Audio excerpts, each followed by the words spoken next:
Salam sejahtera Malaysia, selamat datang ke channel Fairs Lifestyle, info padu, info hangat disediakan di dalam channel ini.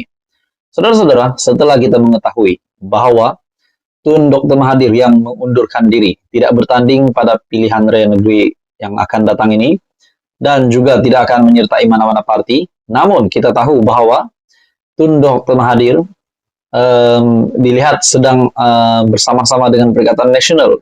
Bahkan ada juga yang mengatakan bahwa Mahathir akan masuk PN.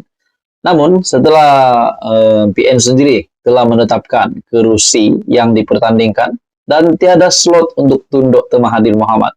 Jadi adakah itu signal ataupun petanda dari PN bahwa mereka tidak mahu, memang tidak mahu menyediakan kerusi untuk Tun Dr. Mahathir. Nah, pada akhirnya perjumpaan di antara kedua-dua bekas Perdana Menteri itu menjadi perhatian ramai. Bilakah mereka akan berjumpa? Nah, pada akhirnya saudara-saudara, dalam satu artikel dari BH Online, bila nak jumpa, artikel ini pada 28 Jun, semalam pengurusi Perikatan Nasional PN, Tan Sri Muhyiddin Yassin memaklumkan beliau akan bertemu Tun Dr. Mahathir Mohamad dalam masa terdekat. Persoalannya saudara-saudara, dalam masa terdekat itu, adakah sebelum PRN ataupun selepas PRN? Kalau selepas PRN, maksudnya PN ataupun Muhyiddin Yassin memang tidak mahu Mahathir bekerja sama dengan PN dalam PRN pada masa akan datang. Tapi kalau sebelum PRN mereka berjumpa, mungkin masih ada harapan. Jadi saudara-saudara, dalam artikel ini, kenyataan Perdana Menteri ke-8 itu menyusul selepas Dr. Mahathir pada awal bulan menjelaskan beliau sedia bekerja sama dengan Muhyiddin sekali lagi. 3 tahun selepas, hubungan mereka renggang susulan langkah Sheraton. Kita juga ingat bahwa Tun Dr. Mahathir Mohamad pernah mengarahkan Muhyiddin Yassin untuk meletakkan jawatan. Jadi dalam artikel ini, langkah Sheraton pada Februari 2020 yang menyaksikan pentadbiran Perdana Menteri keempat dan ketujuh yang mengetuai kerajaan PH ketika itu tumbang dan digantikan kerajaan PN, pimpinan Muhyiddin, yang juga Presiden Bersatu. Pada sidang media hari ini, Dr. Mahathir menjelaskan pertemuan yang disadangkan dengan Muhyiddin bertujuan menjelaskan tujuan proklamasi Melayu yang digerakkannya. Menurut bekas pengurusi Parti Pejuang Tanah Air Pejuang itu, berkata beliau juga berhasrat menemui Muhyiddin, namun bukan pada hari ini atau esok. Sebelum Raya Haji nak jumpa, susahlah sebab esok sudah Raya. Tapi saya nak jumpa dia ini untuk jelaskan tujuan proklamasi orang Melayu. Ia sokongan kepada Melayu secara menyeluruh kerana kita melihat mereka hilang kawalan sepenuhnya terhadap negara ini dan mereka akan tersiksa jika tidak boleh berkata apa-apa untuk negara ini, katanya pada sidang media khas hari ini. Dalam kenyataan awal bulan, Dr. Mahathir turut menyatakan kesediaan untuk bekerja sama dengan Muhyiddin pada pilihan raya negeri di 6 negeri dan percaya perkara itu boleh dibincangkan. Dalam reaksi balas, Muhyiddin yang juga ahli Parlimen Pago berkata, beliau sudah bekerja sama dengan Dr. Mahathir demi matlamat memperjuangkan nasib orang Melayu dan Islam. Katanya lagi, kesediaan itu juga didorong dengan perkembangan politik mutakhir yang meletakkan umat Melayu dan Islam di negara ini di persimpangan getir. Namun saudara-saudara, kalau benar Tan Sri Muhyiddin Yassin bersedia untuk bekerja sama dengan Tun Dr. Mahathir, kenapa tidak bekerja sama untuk PRN kali ini? Adakah semata-mata mahu bekerja sama dengan Tun Dr. Mahathir adalah semata-mata untuk proklamasi Melayu yang digerakkan oleh Tun Mahathir? Jadi saudara-saudara, sudah pasti ini menjadi satu lagi kejutan. Dan persoalannya, Tun Dr. Mahathir Mohamad, adakah beliau akan setia bersama Tan Sri Muhyiddin Yassin, ataupun selepas ini ada lagi drama politik yang seterusnya? Nah, itu semua pun menjadi persoalan. Jadi saudara-saudara, apa komen Anda? Teruskan bersama di dalam channel ini untuk info yang seterusnya. Jangan lupa tekan butang like, share, dan subscribe. Halo semua, salam sejahtera Malaysia. Selamat datang ke channel Fairs Lifestyle. Saudara-saudara, tuan-tuan dan puan-puan, akhirnya satu pendedahan dari Kerajaan Perpaduan, wakil yang bercakap yaitu Perdana Menteri Datuk Seri Anwar Ibrahim membuat pendedahan Seperti yang kita tahu, banyak saja rasuah yang berjaya dibocorkan. Bahkan ada pemimpin juga yang kita tidak harap, yang kita tidak percaya akan terlibat rasuah, namun di bawah kepimpinan Datuk Seri Anwar Ibrahim, ada pemimpin politik yang berhadapan dengan pertuduhan di mahkamah. Dan banyak saja pendedahan dari SPRM juga. Nah, pada hari ini saudara-saudara, Datuk Seri Anwar Ibrahim melalui satu kenyataan dari Sinar Harian yang bertajuk Anwar dakwa terima ugutan daripada geng penyakau besar. Wow, ini satu lagi kejutan besar dari Perdana Menteri. Perdana Menteri Datuk Seri Anwar Ibrahim mendedahkan menerima ugutan daripada geng penyakau besar selepas kerajaan pentadbirannya bertekad menghapuskan rasuah dan menyelamatkan negara daripada tindakan individu yang merompak kekayaan negara. Anwar berkata, beliau tiada masalah dengan ugutan yang diterima, malah bertekad untuk mempertahankan prinsip melawan rasuah dan salah guna kuasa. Macam-macam ugutan saya terima. Geng-geng kaya raya ini dah berpakat. Saya tak ada masalah, itu kerja dia. Geng-geng penyakau besar berbilion-bilion berpakat sekarang ini nak buat hidup Melayu, kamu buatlah. Saya lawan tetap lawan untuk pertahankan prinsip ini. Katanya ketika berucap pada kenduri korban dan sholat Jumat di Masjid Jamek An-Nur, Kampung Guar Perahu pada Jumat.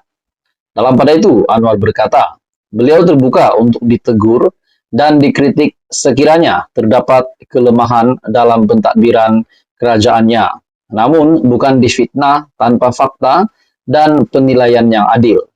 Beliau mengaku dirinya mungkin ada kekurangan serta kelemahan dan bersedia ditegur, namun bukan dicerca dan fitnah. Politik ini bukan fitnah, boleh kritik kerana saya bukan betul semua.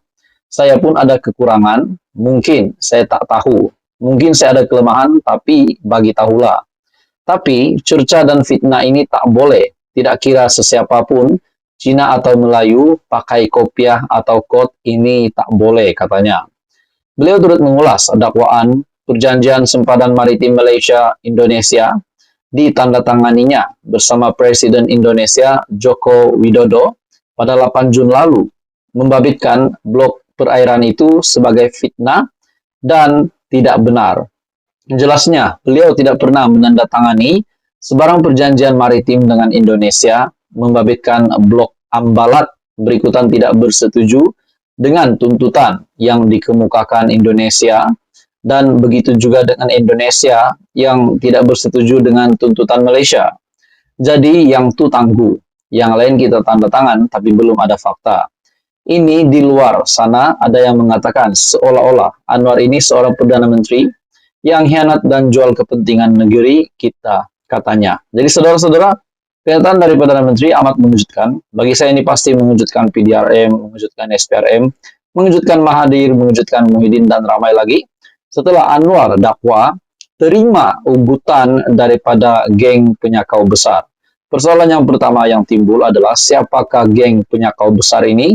Setelah dalam pendedahan Datuk Seri Anwar Ibrahim, geng penyakau besar ini di mana macam-macam ugutan yang telah diterima oleh geng-geng kaya raya ini, di mana mereka semua sudah berpakat.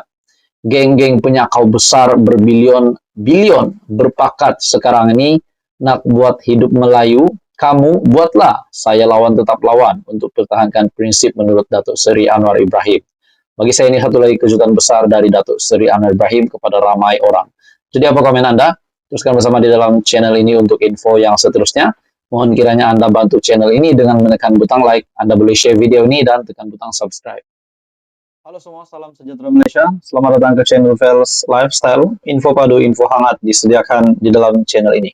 Saudara-saudara yang saya amat hormati sekalian, tiba-tiba, tiada ribut, tiada hujan, tiba-tiba saja salah satu menteri di dalam pentadbiran Kerajaan Perpaduan, salah satu menteri di dalam kabinet Kerajaan Perpaduan pimpinan Datuk Seri Anwar Ibrahim, tiba-tiba saja salah satu menteri disaman. Nah, saudara-saudara, Menteri yang disaman ini adalah Menteri Komunikasi dan Multimedia, yaitu Fahmi Fadzil. Persoalannya, kenapa beliau tiba-tiba disaman dan apakah puncak yang menyebabkan beliau boleh disaman? Nah, dalam satu artikel dari Free Malaysia Today, dakwa dipecat secara tak sah, bekas CEO Finas saman menteri. Ini pasti satu lagi kejutan besar untuk menteri di dalam kabinet kerajaan perpaduan. Dalam artikel ini, Nasir Ibrahim menuntut surat penamatan perkhidmatannya terbatal dan tidak sah mengikut undang-undang. Bekas Ketua Pegawai Eksekutif Perbadanan Kemajuan Filem Nasional Malaysia, Finas, Nasir Ibrahim memfailkan saman di Mahkamah Tinggi kerana mendakwa diberhentikan secara tidak sah 5 bulan sebelum kontraknya tamat. Nasir yang berumur 62 tahun juga menuntut surat penamatan bertarikh 31 Mei ditandatangani pengerusi Finas Kamil Ahmad Othman, tidak sah mengikut undang-undang dan terbatal. Dalam writ dan pernyataan tuntutan difailkan oleh Peguam Cara Sri Murugan & Co pada Rabu, plaintiff menuntut kira-kira RM135.000 sebagai ganti rugi khas serta faedah 5%. Nasir berkata, pemberhentian awal itu menyebabkan beliau malu dan mengalami tekanan mental.